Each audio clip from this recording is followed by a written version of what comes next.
తాకట్లో ఉన్న బంగారాన్ని విడిపించి ఆ రోజున మార్కెట్ ధర కట్టి మిగిలిన డబ్బును మీకు అందిస్తుంది కొమ్మూరి గోల్డ్.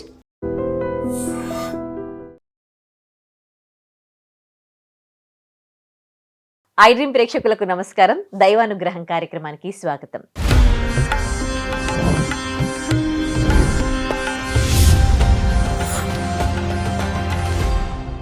మనం ఒక విశిష్టమైన ఆలయం గురించి తెలుసుకోబోతున్నామండి.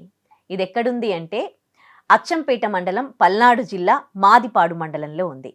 ఇక్కడ మనకు శ్రీ లక్ష్మీ జ్వాలా నరసింహస్వామి అష్టముఖాలతో దర్శనమిస్తారు.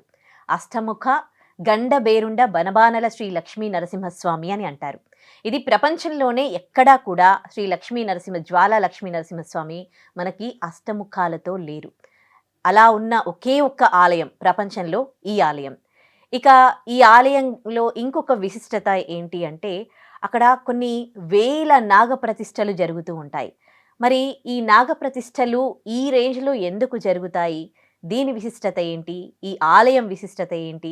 ఇది ఒక పీఠం కూడా, శ్రీ త్రిజగద్గురు పీఠం. మరి ఈ పీఠం గురించి తెలియజేయడానికి, ఈ ఆలయం విశిష్టత గురించి తెలియజేయడానికి త్రిజగద్గురు పీఠం చైర్మన్ శ్రీమతి నాగమణి గారు మాట్లాడదాం. నమస్తే అమ్మా. నమస్కారం అమ్మా. సో మీ ఆలయం గురించి చాలా చాలా విన్నామండి. సో మీరు కూడా ఇంతకు ముందు కూడా 2-3 సార్లు వచ్చినప్పుడు చెప్పారు. కానీ ఇది ప్రపంచంలోనే అష్టముఖాలతో ఉన్న Shri Lakshmi Narasimhaswamy, Jwala Lakshmi Narasimhaswamy, one and only అని అనంటే అంటే ఎట్లా, దీనికి ఏం విశిష్టత ఉంది? ఎలా అష్టముఖాలతో ఇక్కడ స్వామివారు వెలిశారు? చాలా సంతోషం అమ్మా. ఎందుకంటే ఎక్కడైనా మనం నారసింహ పీఠాలన్నీ నవనారసింహాలుగా పిలుచుకుంటున్నాం. అంటే ప్రముఖ నారసింహ క్షేత్రాలు ఏవైతే ఉన్నాయో అవి 9 క్షేత్రాలు మన ప్రపంచంలో విరాజిల్లుతున్నాయని మనం చెప్పుకుంటున్నాం.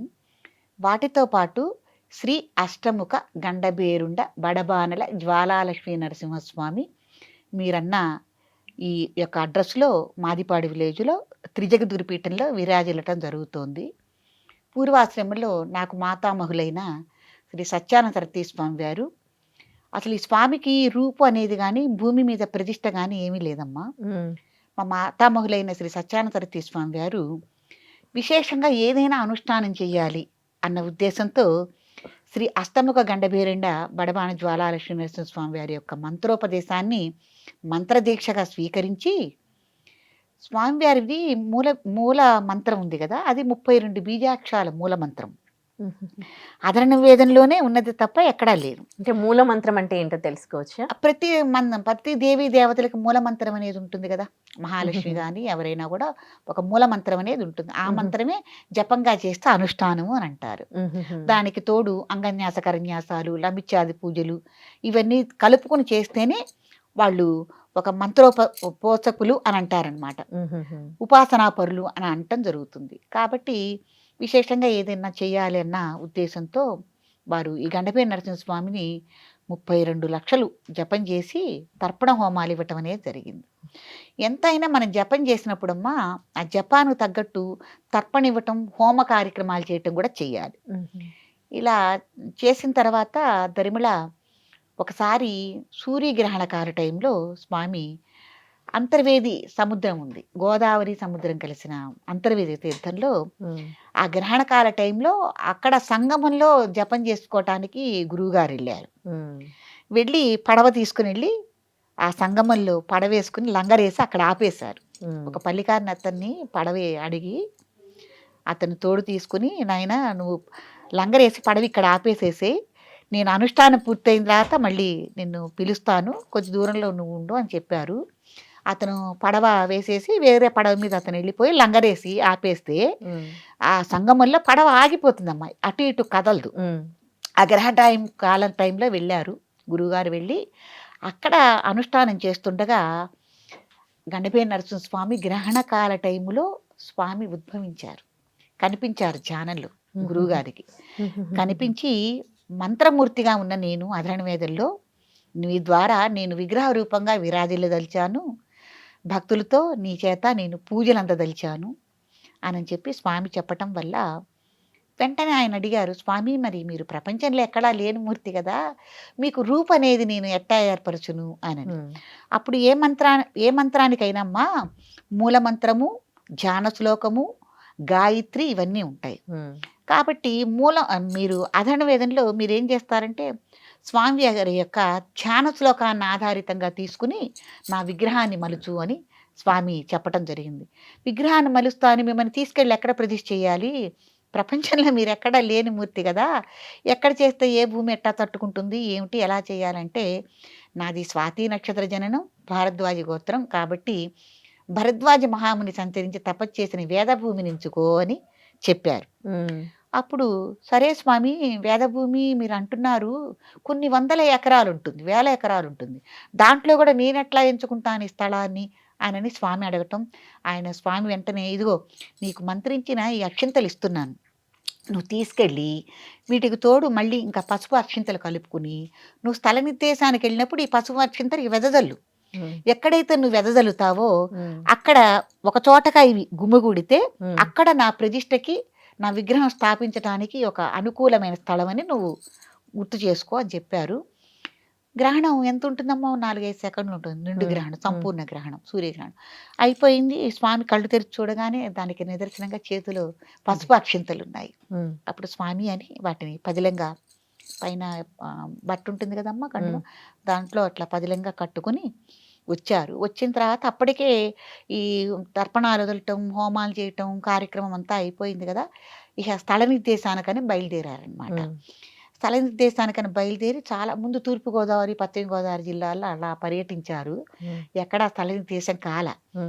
ఇక ఏంటి ఇప్పుడు ఒక పని కోసం మనం చూసినప్పుడు పని కాకపోతే విసుగొస్తుంది కదా, అలా విసుగ్గా అనిపించేసరికి ఒకసారి విజయవాడ వచ్చారు. విజయవాడ వచ్చినప్పుడు మారిపాడు అగ్రహారికులే విజయవాడలో ఉన్నారు, ఆయన ఎల్ఎల్బి అనమాట. వారింటికి భిక్షకు వచ్చారు. ఎత్తులు సన్యాసుల్ని ఎవరింటికైనా భిక్షకి అని పిలవాలి. అయితే భిక్షకు వచ్చినప్పుడు స్వామి చెప్పారనమాట, ఇట్లా నాకు ఉద్దేశం ఉంది, స్వామి ఆదేశం ఇట్లా ఇచ్చారు, విగ్రహాన్ని మలిచి ప్రతిష్ఠ చేయమని కూడా అన్నారు, ఆ రూపంగా భక్తులకు కనిపిస్తారట అని చెప్పారు. అట్లాగా స్వామి, అయితే మీరు అన్నట్టు భరద్వాజ మహాముని సంచరించే తపోభూమి మా మాదిపాడు గ్రామంలో ఉంది, భరద్వాజ మహామునిచే ప్రతిష్ఠ చేయబడిన బ్రహ్మసూత్ర శివలింగం కూడా అడవుల్లో ఉన్నది కాబట్టి అదంతా తపోభూమి, దక్షిణ కాశీగా కూడా పిలువబడుతోంది. మరి మీరు గనక వస్తానంటే ఒక పర్యాయం ఇట్లా మాదిపాడు గ్రామం వైపు కూడా వెడదాము, వెడితే అక్కడ స్థల నిర్దేశం ఏమైనా జరుగుతుందేమో, వెడదాం స్వామి అంటే సరే వెళ్దామని భక్త బృందంతో స్వామి ఇటు అప్పుడు గుంటూరు జిల్లా, ఇప్పుడు పల్నాడు జిల్లా అచ్చంపేట మండలంలో ఈ మాదిపాడు గ్రామానికి వచ్చారు. వచ్చిన తర్వాత నల్లమల అటవీ ప్రాంతం కూడా అమ్మ, కృష్ణానది 3 వైపులా ఉంటుంది పీఠానికి. ఒక నైరుతి భాగం నుంచి మొదలుపెట్టి పడమర భాగంగా ఉండి ఉత్తరవాహినిగా ప్రవహిస్తూ తూర్పు ఈశాన్యంతో మరి అమరావతి మీదుగా విజయవాడ వెళ్ళిపోతుంది కృష్ణానది. కాబట్టి మనకు లొకేషన్లో కూడా మధ్యలో ఉన్నట్టు ఉంటుంది చక్కగా అనమాట. చూశారు. చూసిన తర్వాత ముందు దక్షిణంగా మళ్ళీ నల్లమల అటవీ ప్రాంతం, చివర ప్రాంతం చాలా అద్భుతంగా ఉంటుంది చూడటానికి.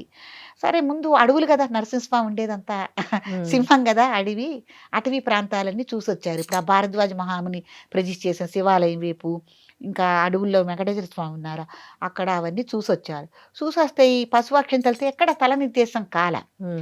ఇంకా ఏంటి స్వామి పరిస్థితి అని అనుకుంటూ ఉంటే మళ్ళీ ఊళ్ళో వాళ్ళంది ఇంకొక కొంత భూమి ఉందండి చూద్దురు కానీ రండి అని ఇంకో చోటకు తీసుకెళ్ళారు. తీసుకెళ్ళగానే అక్కడమ్మా కూర్మ రూపం అంటే ఇట్లా మధ్యలో మెరకగా ఉంటుంది, చుట్టూ పల్లుడు ఉంటుంది. ఉత్తరంగా కృష్ణానది ఉత్తరవాహినిగా ప్రవహించటం, దక్షిణంగా నల్లమల అటవీ ప్రాంతం. అసలు చూడంగానే అద్భుతంగా ఉంది వాస్తు ప్రకారం. ఈ మధ్యలోనేమో ఇట్లా మెరక భూమి, తాబేల్లాగా ఉంది. మనకి భూమికి సంబంధించిన ఏదైనా అయితే మనకు కూర్మమనే కదా అంటారు, అలా ఉంది. అది కూడా ఎట్లాగంటే మనం ఇదివరకు మా పూర్వంలో రాతి పలకలు రాసుకునేవాళ్ళం, మట్టి పలకలు రాతి పలకలు అంటే కొద్ది పెంకుగా ఉంటుంది. అట్లా 8 కోణాలతో ఉంది అక్కడ పర్వతం ఉంది. ఈ గొడ్ల కాసుకునే పిల్లలందరూ అక్కడ కూర్చుని గొడ్లు కాసుకుంటూ ఆటలాడుకుంటూ ఉండే ఒక చోటు అన్నమాట అది. చూడగానే చాలా అద్భుతంగా అనిపించింది. అప్పుడు కొన్ని వందల మంది భక్తులు కూడా, ఆ ఊరి గ్రామ ప్రజలు వీళ్ళందరూ ఉండగానే స్వామి చూడటానికి కూడా చాలా అద్భుతంగా ఉంది. ఇంత పవిత్రమైన నేను చోటు ఇంతవరకు చూడలేదు. స్థల నిర్దేశానికి వెళ్ళని అప్పుడు అవి పసుపు అక్షింతలు స్వామి ఇచ్చినవి ఉన్నాయి కదమ్మా, దానికి తోడు కొద్దిగా పసుపు అక్షింతలు కలిపి ఇట్లా వెదజల్లారు. వెదజల్లగానే అందరూ చూస్తుండగానే ఇట్లా ఒక్క చోటకి గుమిగూడిపోయినాయి. గ్రహణం టైంలోనేనా అది? కాదు నాన్న, అది? తర్వాత ఓకే. ఇవన్నీ స్వామి అక్కడి నుంచి వచ్చి స్థల నిర్దేశానికి తిరిగే టైంలో, గ్రహణకాల టైంలో అది అయిపోయింది ఎప్పుడోనే. తర్వాత గ్రహణం టైంలో వేయమన్నారేమో అక్షింతలు. కాదు కాదు కాదు కాదు, ఆహా. విడి టైంలో అప్పుడు ఓకే. ఇచ్చారు స్వామి. ఓకే. ఇది తర్వాత జరిగే సంఘటనలు, ఓకే, స్థల ఓకే. నిర్దేశానికి తిరిగే సంఘటనలు అన్నమాట. చూడగానే హర్షధ్వానాలు కొట్టారు భక్తులందరూ, చాలా ఆశ్చర్యపోయారు. ఆహా, స్వామి నీకు ఇదే ఆ సరైన చోటని నిర్దేశించి 1969 లాస్ట్లో అక్కడ స్థల నిర్దేశం చేయటం జరిగింది. తర్వాత ప్రపంచంలో ఎక్కడా లేని మూర్తి కదా, బ్రహ్మ విష్ణు మహేశ్వరులు ముగ్గురు, వీళ్ళ ముగ్గురికి ప్రతీకగా త్రిజగద్గురు పీఠం అనేది స్థాపన చేశారు. వారు సన్యాసాశ్రమం స్వీకరించారమ్మా. తాతగారు గురువు గారు గృహస్థాశ్రమం నుంచి, మా అమ్మగారి తండ్రి నాకు మాతామహులు, గృహస్థాశ్రమం నుంచి సన్యాసాశ్రమం స్వీకరించి అసలు ఆయన 25 సంవత్సరాలు ఎక్కడికి వెళ్ళిపోయారో కూడా కుటుంబ సభ్యులకు తెలియదు. చివరికి ఏంటంటే మళ్ళీ ఆ పరిచయం ఈ పీఠ నిర్మాణంలో కుటుంబ సభ్యులకి ఎట్లా తెలిసిందంటే, మన కంచికామకోటి పీఠాధిపతిని ఏనుగు మీద ఊరేగించారు ఎప్పుడు బందర్లో. ఆ ఊరేగింపు ఎత్తుల గుంపులో స్వామీజీ ఉన్నారు, గురువు గారు ఉన్నారు. ఉన్నప్పుడు మాది నేటివ్ ప్లేస్ బందరే. అయితే అమ్మ వాళ్ళు అప్పుడు ఇవన్నీ ఏం లేవు కదమ్మా, టీవీలు ఇవన్నీను. ఎవరన్నా గొప్ప వాళ్ళు వచ్చారు, హరికథలు చెప్తున్నారు, ఎత్తులు వచ్చారు, అంటే దేవతా సంబంధిత కార్యక్రమాలు జరుగుతున్నాయంటే అందరూ వెళ్ళారు, ఊరు తరలి వెళ్ళేది కదా. అప్పుడు వెళ్ళినప్పుడు ఈ ఎత్తుల గుంపులో ఉన్నారు గురువు గారు. ఉన్నప్పుడు అమ్మ వాళ్ళు గుర్తుపట్టి సాష్టాంగ నమస్కారం చేసి ఇంటికి భిక్షకని పిలవాలమ్మ, ఎత్తుల్ని భోజనానికి రండి అని అనకూడదు. ఆయన కుటుంబ సభ్యులతో వాటికి బంధాలు ఏం లేవు కదా, సన్యాసం తీసుకుని వెళ్ళిపోయారు కదా. అట్లా వెళ్ళినప్పుడు వచ్చినప్పుడు కుటుంబ సభ్యుల్లో ఎవరుంది, ఎవరు లేనిది, ఎవరు కాలం చేసింది, కొత్తగా ఎవరు పుట్టింది, ఇవన్నీ తెలిసినప్పుడు అప్పటికే ఇక్కడ మారిపాడులో స్థల నిర్దేశం చేయటం, గండబేడి నరసింహస్వామి ప్రతిష్ఠ చేయాలనుకోవటం ఇవన్నీ జరిగినప్పుడు ఎతిగా ఆయన గోచి పెట్టుకుని ఒక సన్యాసిగా దేశాల మట్టి పర్యటిస్తూ పోవటానికి అప్పుడు భావబంధాలు ఏమి ఉండవు. ఎవరో ఎక్కడో శిష్యులు గారుస్తారు, 4 మాటలు చెప్తారు, వాళ్ళు అక్కడి నుంచి ఇంకో చోటకి వెళ్ళిపోతారు. పీఠ నిర్మాణం చేసేసరికి 10 మంది భక్తులు రావటం, వాళ్ళకి మంచి చెడు చెప్పటం, వాళ్ళని ఆదరణ పాలన చూసుకునే వాళ్ళు కూడా కావాలి కదా. మంత్రులు తాగుతావమ్మా అని అడగాలి కదండి ఎవరైనా. అప్పుడు అమ్మ కూడా ఉన్నది. ఉంటే నేను లేక అమ్మకి 46 సంవత్సరాలు పుట్టిన బిడ్డని, అమ్మకు సంతానం లేదు 46 ఏళ్ల దాకా, నెలసరిలో ఆగిపోయింది అనుకుంది. నేను 46 ఏళ్ళకి పుట్టాను, నేను పుట్టిన 6 నెలలకే నాన్నకాలం చేశారు. అప్పుడు నేను 3వ ఏట బిడ్డని. ఇప్పుడు తాతగారి ఎతులు గుంపుల బందర్లో కనిపించిన సందర్భంలో 3 ఏళ్ల పాపని. అప్పుడు అటు ఇటు చూస్తే అమ్మ ఖాళీగా కనిపించింది, నాన్న లేరు, 3 సంవత్సరాల బిడ్డని. అయితే పూర్వంలో కూడా ఆయనకి పూర్వాశ్రమంలో కూతురు కాబట్టి అమ్మ ఎంత ఆదరణగా చూస్తుంది వచ్చే పోయే వాళ్ళని. తగిన మనిషిని ఎంచుకుని అమ్మ మహాలక్ష్మి నువ్వు గనక నాతో ఇట్లా నువ్వు సహకరిస్తానంటే నేను ఫలానా చోట ఇట్లా గండబేడి నరసింహస్వామి ప్రతిష్ఠ చేయాలనుకుంటున్నాను, పీఠ నిర్మాణం చేయాలనుకుంటున్నాను, నువ్వు నాకు సహకరించాలి అని. సరే, పూర్వాశ్రమంలో ఎలాగో తండ్రే కదా, గురువు గారు కదా అన్న ఉద్దేశంతో నన్ను కూడా చూసుకోవాల్సిన బాధ్యత ఉంది కదమ్మా, పసిపిల్లని. సరే కదా అన్న ఉద్దేశంతో అమ్మ తాతగారి సరే అంది. ఆనంది వచ్చేసింది ఇక్కడికి. వచ్చేసిన తర్వాత గండబేడి నరసింహస్వామి విగ్రహ ప్రతిష్ఠ జరగాలి, పీఠస్థాపన మట్టుకు చేశారు. ఆ విగ్రహ ప్రతిష్ఠ కోసమని రాజమండ్రిలో విగ్రహాలకి ఆర్డర్ ఇచ్చారు, ఇట్లా చెయ్యాలి, విగ్రహమూర్తి ఇలా ఉన్నారు, అధరణ వేదుల్లో మూర్తి ఇలా ఉన్నారు 8 తలకాయలతో. ప్రప్రథమంగా ముందు చూసే మొహం గండభేరుండ పక్షి మొహం, తర్వాత ముఖాలన్నీ 8 చుట్టూ ఉంటాయి. ఏమేమిటి అంటే సింహం, వ్యాఘ్రం, అశ్వం, వరాహం, వానరం, గారుడం, భల్లూకం, 8 ముఖాలు చెక్కాలి గండభేరుండ పక్షి మొహంతో. గండభేరుండ పక్షి మొహం ఎలా అంటే 2 ముక్కులు 3 నేత్రాలు, త్రినేత్రాలు అట్లా ఉంటుంది గండభేరుండ పక్షి. 16 బాహువులు, 16 బాహువుల్లో 16 రకాల ఆయుధాలు. స్వామిని ఈ రకంగా రూపు రావాలి అని అన్నారు. మరి రూపు రావాలంటే అంత క్రితం శిల్పులు ఎవరు కూడా చెక్కిన విగ్రహం కాదు కదమ్మా. అవును. అప్పుడు ఏం చేశారంటే ఒక ప్లేవుడ్ బోర్డు మీద ఉమ్, ఒక ఆర్టిస్ట్ చేత పెయింట్ రూపంగా వేయించారు. ఉమ్, వేయిస్తే అప్పుడు అది శిల్పి గారికి చూపిస్తే ఆయన చెక్కటం మొదలుపెడితే 2 విగ్రహాలు కుదరలేదు నాన్న. ఉమ్, ఎందుకంటే రా అంటే ఉమ్, చేయని మూర్తులు గదా! అవును. అప్పుడు తాతగారు గురువుగారు ఏం చేశారంటే మహాలింగాచార్యులు గారు, నరసింహాచార్యులు గారు శిల్పులనమాట రాజమండ్రిలో. వారితో అన్నారు, "ఇట్లా కాదు ఏదైతే ఈ గండభేరుండ లక్ష్మీనరసింహస్వామి మూలమంత్రం ఉందో అది మీకు ఉపదేశం ఇస్తాను. ఆ మంత్ర దీక్ష మీరు కూడా తీసుకోవాలి. ఉమ్, చుట్టూ డేరా కట్టాలి. ఆ డేరాలోనే నేను కూడా ఉంటాను. మీరు ఉండాలి. ఇంటికి భోజనానికి కూడా వెళ్ళకూడదు. ఉమ్, విగ్రహం తయారయ్యేదాకా బ్రహ్మచర్య వ్రతం కూడా పట్టాలి నువ్వు. గిడ్డి ఉమ్, మొహం లేదు తయారయ్యేదాకా. మనకు భోజనం మడిగట్టుకుని అక్కడి నుంచి ఇక్కడికే రావాలి, ఇక్కడే తినాలి, మనం ఇక్కడే ఉండాలని అట్లా శిల్పి గారికి కూడా మంత్రదీక్షణ ఇచ్చారు. ఉమ్, ఇప్పుడు అంటే ఎక్కడైనా విగ్రహాలు మలచబడతాయమ్మా. ఉమ్, మలచబడతాయి, శిల్పులు చెక్కుతారు, మనం తీసుకొచ్చుకుంటాం. ఏ విగ్రహం కావాలంటే ఆ విగ్రహాన్ని ఏ దేవాలయంలో అయినా మనం ప్రతిష్ఠ చేసుకుంటాం. ఉమ్, కానీ గండభేరు నరసింహస్వామి మలచబట్టమే గండభేరుండ నరసింహస్వామి మూల మంత్రంతో మలచబడ్డ అద్భుతమైన మూర్తి. ఉమ్, మంత్రదీక్షతో. అది అదే కూడా అదే. ఎట్లా శిల్పి గారు మంత్రదీక్ష అనుకుంటూ గురువుగారు దగ్గరుండి జపం చేస్తూ ఉంటే మూడో శిల అద్భుతమైన మూర్తిగా ఉమ్, మలచబడి అద్భుతంగా తయారైంది. ఉమ్, ఆ మూర్తిని తయారు చేయించారు. చేసిన తర్వాత ప్రపంచంలో ఎక్కడా లేని మూర్తి కదా, మరి ఉగ్రంగా ఉంటారు స్వామి, అందుకని శాంతి కోసమని మహాలక్ష్మిని భూదేవిని కూడా చేయించారు. ఉమ్, చాలా అద్భుతమైన మూర్తులు. ఈ తర్వాత మా కులదైవం వెంకటేశ్వర స్వామి వారు. ఉమ్, ఈ 4 మూర్తులు ప్రప్రథమంగా 1970 జూన్ 14న మాదిపాటి క్షేత్రంలో ప్రతిష్ఠ చేయటం జరిగింది. ఉమ్, చాలా అద్భుతము. తర్వాత అమ్మని ఇట్లా తీసుకుని వచ్చారు. అమ్మ కూడా వచ్చేసింది. ఏమీ లేవు. ఒక ఉమ్, వండుకు తినటానికి పాత్రలు లేవు, రోళ్ళు లేవు, రోకళ్ళు లేవు, ఏమీ లేదు. నట్టడివి. మా మించి పరిగెత్తేవి అడవి పందులు, రేచు కుక్కలు, ఉమ్, మరి తోడేళ్ళు, కుందేళ్ళు, ఉమ్, మరి ముళ్ళ పందులు, ఇవన్నీ మా మించి పరిగెత్తేవమ్మా. ఉమ్, పెద్ద పెద్ద తాచుపాములు, విపరీతమైన మండ్రగబ్బలు, తేళ్ళు. అసలు నిజంగా ఆశ్రమం అంటే ఎలా ఉండాలో అలా ఉండేది. ఉమ్, కానీ ఇంతవరకు చిన్న ఒక్క మనిషికి కాదు, ఒక జంతువుకి కూడా, అంటే ఆవులు గేదెలు ఇవన్నీ ఉంటాయి కదా, ఉమ్, వాటికి కూడా ఇంత అపకారం కానీ ఇంత కుట్టడం కానీ మేము ఎరగమమ్మా. ఆ రోజు నుంచి ఈ రోజు దాకా ఉంటుంటే ఉమ్, అలా జరిగింది. అమ్మ చక్కగా 2, 3 భాషలు మాట్లాడేది, రాసేది. మొదటి నుంచి కృతాళం సిద్ధేశ్వరి పీఠంలో అసలు పరంపరగా అక్కడ సేవ చేసి, అక్కడ 23 సంవత్సరాలు సేవ చేసి వచ్చిన వాళ్ళు. ఉమ్, మొదటి నుంచి ఆధ్యాత్మిక చింతన అదే. కుటుంబం అన్నమాట. సరే అమ్మ బాధపడేది, ఇదేంటి పిల్ల లేక పిల్ల పుడితే నాకు తీసుకొచ్చి అడవిలో పడేసారు, ఇక్కడ చదువు లేదు, ఏమీ లేదు, ఉమ్, పిల్లని ఎటు పంపించాలి, ఇదేమిటి నారాయణ అని బాధపడేది. ఉమ్, పెద్దలకు ఎదురు తిరిగి మాట్లాడేవాళ్ళు కాదు. ఏదైనా ఉంటే వంటింట్లోనో ఎక్కడో అవును. గొణుక్కుంటూ ఏడ్చుకుంటూ ఉండేవాళ్ళు. కానీ ఉమ్, అది కూడా 2, 3 పాకలు ఇట్ట పూరి గుడిసెలు అంటారు, ఇట్లా కింద నుంచి దూరొచ్చే గుడిసెలు అన్నమాట. ఉమ్, కుండల్లో వంట. ఆహా, ఏమ్మ ఉమ్, అమ్మ అయితే గుండ్రాయి తీసుకుని నాపరాళ్ళ మీద పచ్చళ్ళు నూరి కొన్ని వందల మందికి ఆ, ప్రసాదం భోజనాలు పెట్టేది. ఉమ్, ఇట్లా బాధపడుతుంటే ఓ రోజున విన్నారు.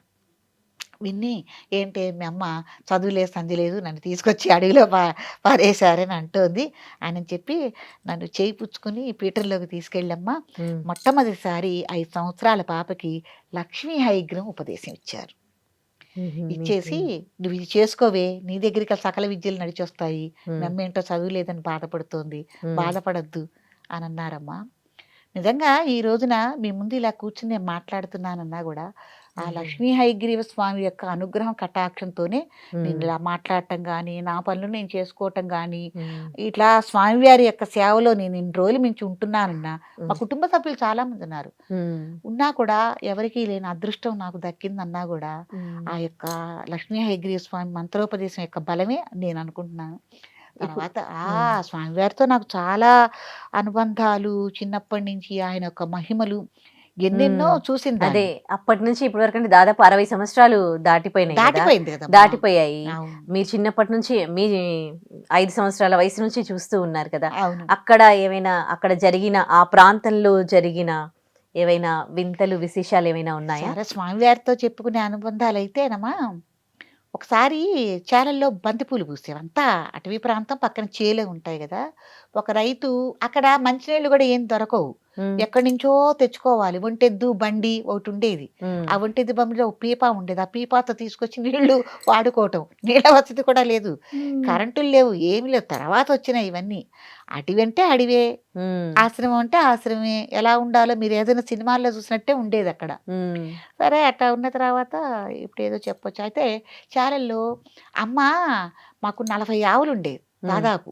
40 ఆవులుంటే చక్కగా పాలు తీసి అందరికి రైతులందరికీ చక్కగా కాఫీ పెట్టేది.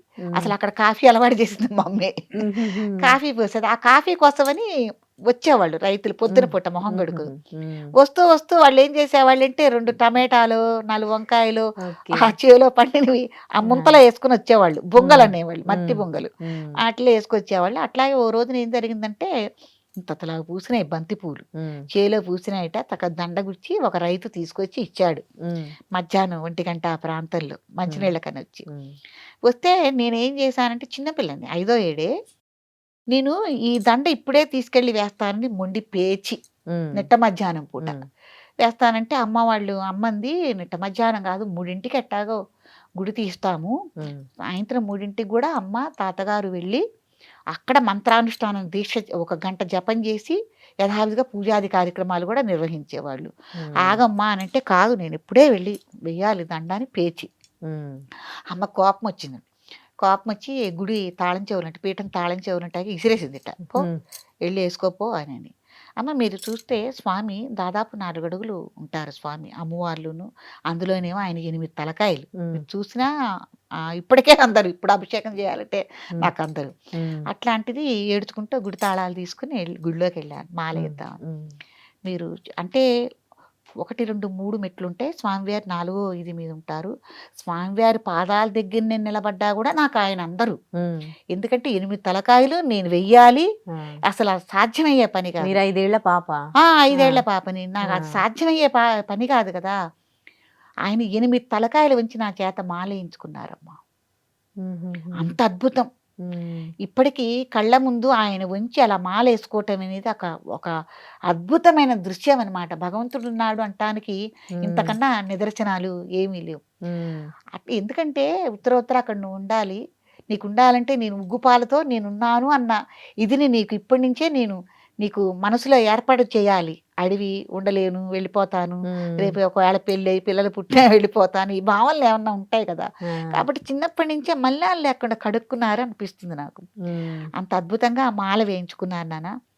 అసలు చెప్తే చూస్తే చాలా అద్భుతం. ప్రతి నిమిషం మీరు వచ్చి చెప్పారా అమ్మగారికి? మరి నేను ఎలా వేయగా చెప్పా, ఇట్లా నేను వెళ్ళాను వేశాను అని.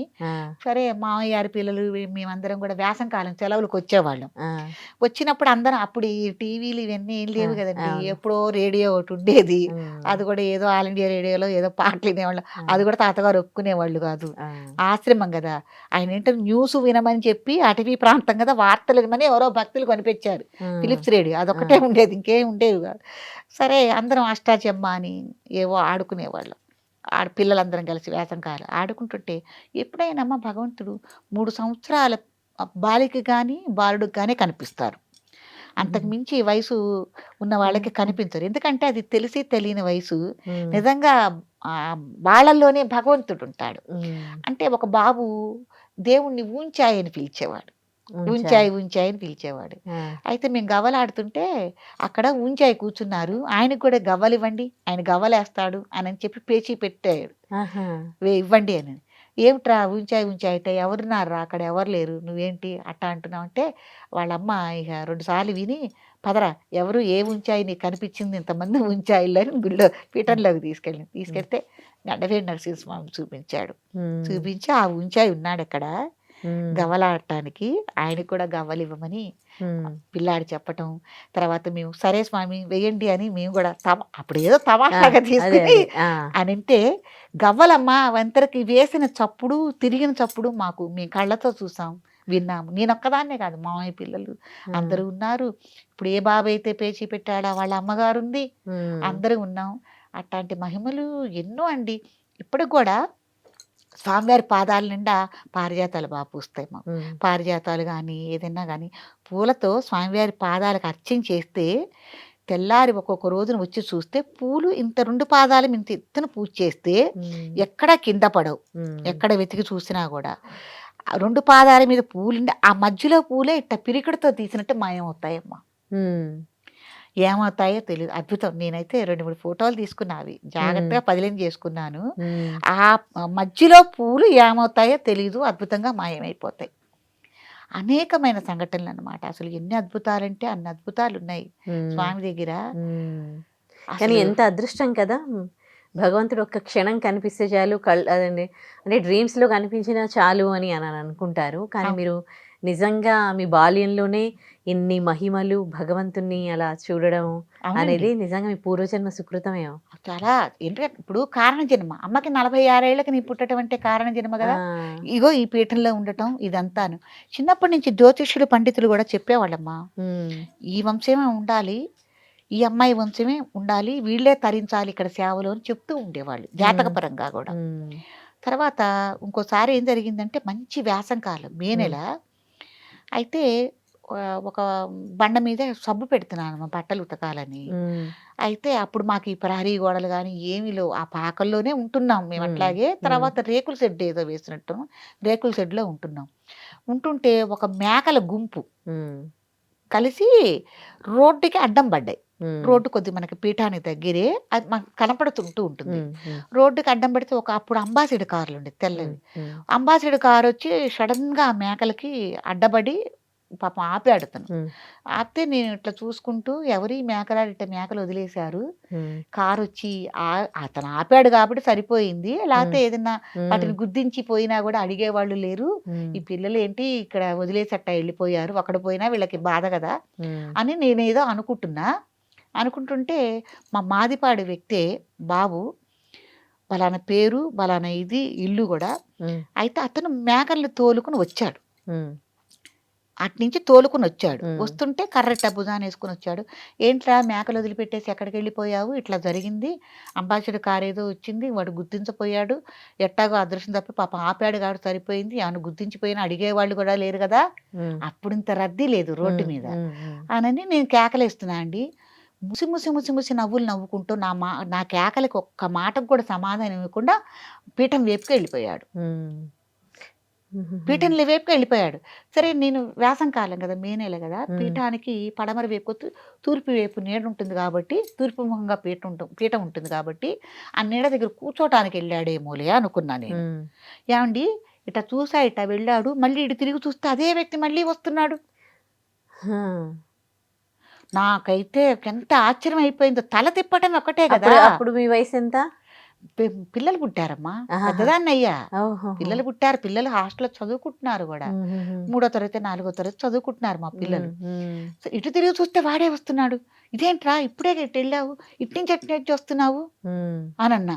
అనంటే లేదమ్మగారు నేను ఇప్పుడు రావటం ఏంటి, నేను పొద్దున ఎప్పుడో నాకు ఒంట్లో బాగోక నేను ఊళ్ళోకి వెళ్ళిపోయాను, మేకలు ఇంకో కథలకి అప్పచెప్పేశాను, నాకు ఒంట్లో బాగోలేదని ఇప్పుడే కాస్త అన్నం తిని లేచి వస్తున్నానని చెప్తాను. మరి ఇప్పుడు వెళ్ళిన వాళ్ళు ఎవరని ఆ సబ్బు చేలతో పరిగెత్తానమ్మా హ్మ్. పీఠం ముందుకి. హ్మ్. పరిగెత్తితే ఎక్కడా మనిషి లేరు. హ్మ్. అసలు ఎంత అద్భుతాలంటే ఎవరు మేకల కోసం అని నేను అనుకోవటం ఏంటి, ఆయన తోలుకు రావటం ఏంటి, గుళ్ళోకి వెళ్ళిపోవటం ఏంటి.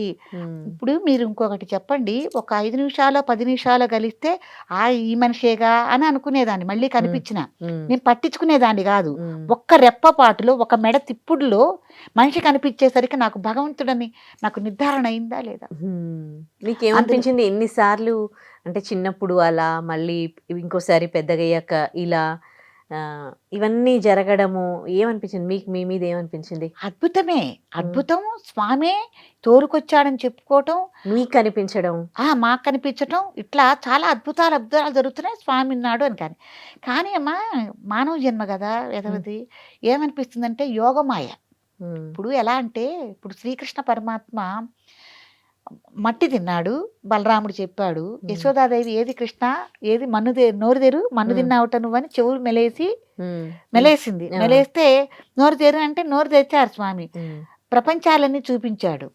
చూపించగానే ఆవిడకొక అద్భుతంగా అనిపించింది, నాకు సాక్షాత్తు భగవంతుడే అని అనిపించింది. ఆ నిమిషమే మళ్ళీ యోగమాయ, మళ్ళీ ఆయన బిడ్డే ఈయన తల్లి. మళ్ళీ మొదలే కర్రొచ్చుకుని ఎంటబట్టం చెవులు మెలేయటం. అట్లాగే ఇన్ని అద్భుతాలు చూస్తున్నాం కాబట్టి ఇంకా ఆ అడవిలో అలా మేము ఉండగలుగుతున్నాం. ప్రతి నిమిషం ఆయన నడిపిస్తున్నారు కాబట్టే ఉండగలుగుతున్నాం. అక్కడ ఉండడానికి కూడా కారణమే. లేకపోతే ఆ పీఠం ఆ అడవిలో వదిలేసి ఎక్కడుంటాం?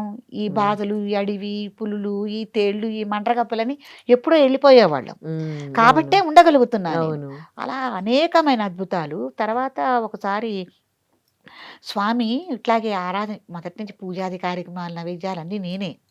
ఎవరుండరు నాకు. పనివాళ్ళు గాని ఎవరుండరండి. ఏ టు జెడ్ రోజుకి 20 మందొచ్చినా, 30 మందొచ్చినా వంట కూడా నేనే. అంటే నేను మీరు రా పెళ్ళైపోయాక కూడా ఇంక అక్కడే అదే ఆ! పీఠంలో ఉండిపోయారు. అక్కడే. అక్కడే. ఆ! అంతా ఇంకా మొదటి నుంచి పెళ్లి, పేరంటం, ఆ! పిల్లలు పుట్టటం, మళ్ళీ ఆ పిల్లలకి పురుళ్ళు, ఆ పిల్లలకి పురుళ్ళు ఆ! అన్నీ కూడా అక్కడే కొనసాగుతున్నాయి. ఆహాహా! ఆ తర్వాత ఒక రోజున ఇట్లాగే నేను ఉన్నాను, చేస్తున్నాను స్వామి. ముందు ముందు ఏమిటి, పీఠానికి ఎవరు, ఏమిటి అని ఒక ఆలోచన అనమాట. రోజు మధ్యాహ్నం నాకు 3 అవుతుంది భోజనం చేసేసరికి. యథావిధి కార్యక్రమం చేయాలి. వెనక ముందు చేసుకోవటానికి వీల్లేదు. సరే అలా అయిన తర్వాత ఓ రోజున ఇట్టాగే బాధపడుతూ పూజా కార్యక్రమం అంతా అయింది. ఇంకా నైవేద్యం కూడా పెట్టేశాను. హారతి ఇవ్వాలి. కర్పూర హారతి ఇవ్వాలి స్వామికి. ఇట్లా మనసులో బాధ పెడుతూ కళ్ళమ్మటే కొద్దిగా నీళ్లు తిరిగినాయి తుడుచుకున్నా, తమాయించుకుని కర్పూరం బిళ్ళలు ఇట్టా వేసి గంట చేత్తో పట్టుకున్నానమ్మా వెలిగించి. ఇట్లా చూడగానే గండభేరుండ స్వామి మొహం ముందుంటుంది. దాని పక్క మొహం సింహ మొహం, ఇటువైపు బల్లూహ ముఖం ఉంటుంది. సింహ మొహం పక్కున నవ్వారమ్మా. పక్కున నవ్వగానే బొటన వేలు దగ్గర నుంచి మెదడు దాకా నాకు స్థూల శరీరం మనకి ఇప్పుడు తెలుస్తోంది కదా, అది లేదు. శరీరం మనకుందని మనకు స్పర్శ. తెలుస్తోంది కదా, స్పర్శ. అదే. అసలు లేదు. ఆ! దూది పింజలాగా ఉండి ఆ! ఆత్మ అంటారేమో దాన్ని ఆ! ఒకవేళ. ఆ! అదొక్కటే తెలుస్తోంది కానీ నాకేం తెలియటల్లా. ఆ! అప్పటికే నాకు కొద్దిగా కళ్ళజోడొచ్చింది. హ్మ్. మీకు ఆటోమేటిక్‌గా నాకు 2 కళ్ళు 2 నదులై పారుతున్నాయి. నాకసలు తెలీదు. ఆ నవ్వు చూసేసరికి ఆశ్చర్యం అంటారు దాన్ని చూడండి. అలా నిలబడిపోయాను. నా కర్మకి మరి ఆ రోజుల్లో నేను ఎంతసేపు ఉండేదాన్నో ఆ స్థితిలో అయితే. లేకపోతే యోగినిగా అయిపోయేదాన్నో ఏమో. బయట నుంచి ఎవరో అమ్మా అని పిలిచారు. ఆహాహాహా! పోయే. ఆ! అది అది కూడా పరీక్ష అనుకుంటున్నా నేను. ఆ! అన్ని అద్భుతాలండి. ఎన్నెన్నంటే చాలా అద్భుతాలు. చాలా ఏవండీ అద్భుతాలున్నాయి. అడవిలో పళ్ళు లేవంటే పళ్ళొచ్చేవి. ఏమి లేవంటే అవి వచ్చేవి. ఇప్పటికి కూడా అమ్మ బయటికెళ్ళటం, ఎవరినన్నా చందాలు అడగటం. ఆ! మాదిపాడు ఊళ్ళోకైనా సరే ఎవరైనా ఏ రోజునైనా అమ్మ గిద్దెడు పాలు పోస్తారా? ఇవాళ మాకు పాలు లేవని అడగటం గాని, ఇట్టాంటివి ఈ చరిత్రలో గణపయ్య నరసింహస్వామి చరిత్రలో జరగల మాకు. ఏవి లేవంటే అవి నడిచొస్తున్నారు. మొన్న మనకి ముక్కోటి ఏకాదశి వెళ్ళింది కదా! ఆ రోజున వరంగల్ నుంచి భక్తులు రీసెంట్‌గా జరిగింది. వరంగల్ నుంచి భక్తులొచ్చారు. నా ఛానెల్‌లో కూడా ఉంది ఆ వీడియో. వాళ్ళు స్వయంగా చెప్పింది. అయితే వరంగల్ నుంచి భక్తులొచ్చారు. మన స్వామివారి గురించి తెలుసుకుని, నేను అంత క్రితం రోజున విజయవాడ అత్యవసర పరిస్థితి మీద వెళ్ళాల్సొచ్చింది. ఒక బాబు ఆపదలో ఉన్నాడక్కడ. ప్రాణాపాయ స్థితిలో ఉంటే నేనెళ్ళి కాపాడాలి. వాళ్ళ తల్లిదండ్రికి అప్పచెప్పాలి. అయితే ముక్కోటి ఏకాదశి కదా, స్వామివారికి కాస్త పులిహారను, పొంగలి చేసి నైవేద్యం పెడదాము. పెందరాళ్ళే పని చేసుకుందాం, పెందరాళ్ళే పెడదాము. ఉత్తర ద్వార దర్శనం కూడా అన్న ఇదిలో నేనున్నా. అర్జెంటుగా వెళ్ళాల్సొచ్చింది. వాళ్ళ తల్లిదండ్రులకి ఆ బాబుని నేను అప్పజెప్పి చేసేసరికి రాత్రి 12 అయింది. ఇంటికి రాలేకపోయా. జగ్గయ్యపేటలో మా చిన్నమ్మాయి వాళ్ళ ఇంట్లోనే పడుకుని ఉదయం నేను పీఠానికి వచ్చేసరికి 8, 10. స్నానం చేసి గుడిలోకి వెళ్ళేసరికి 9. నాకైతే అసలు మెంటల్‌గా ఎట్లా చేయాలి? భక్తులొచ్చేస్తారు. ఉడుపులున్నాయి, తుడుపులున్నాయి. అందులో అంత క్రితం రోజున బోలెడన్ని దండలు అలంకారం చేశాం. ఆ నిర్మాల్యం అంతా తీసుకోవాలి. ఏం చేయాలిరా అంటే గబగబా 2 భార్యాభర్తలు పక్క ఊరు నుంచి వచ్చారమ్మా. ఉడుపులు, తుడుపులు చేసేశారు. శివలింగం దగ్గరికెళ్లారు. అభిషేకం చేశారు. సాలిగ్రామాలు కడిగారు. అన్నీ చేసేశారు. పూలు కోసారు. అన్నీ అయిపోయినాయి. ప్రసాదాలు ఇలా చింతపండు గుజ్జు కూడా ఉడకబెట్టి పెట్టుకున్నా మడికో డబ్బాలో పోసుకుని అన్నీ చేశా. ప్రసాదాలే భక్తులు చేశారు.